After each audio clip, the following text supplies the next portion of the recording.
তোমার ফলাফল তোমার গল্পের শেষ নয়, এই শিরোনামে নওগাঁয় জেলা প্রশাসনের আয়োজনে এসএসসি ও সমমানের পরীক্ষা 2026-এ অপ্রত্যাশিত ফলাফল প্রাপ্ত শিক্ষার্থীদের নিয়ে অনুপ্রেরণামূলক সমাবেশ হয়েছে। আজ সকালে সদর উপজেলা পরিষদ মিলনায়তনে অনুষ্ঠিত সমাবেশে বিভিন্ন শিক্ষা প্রতিষ্ঠানের শিক্ষক, অভিভাবক ও শিক্ষার্থীরা অংশ নেয়।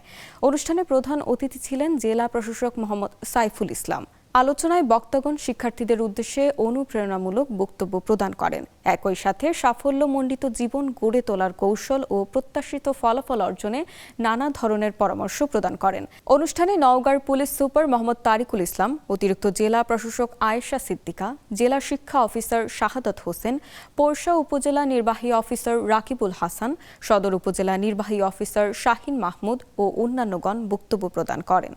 তৃণলতা অভিজ্ঞতার সম্মুখে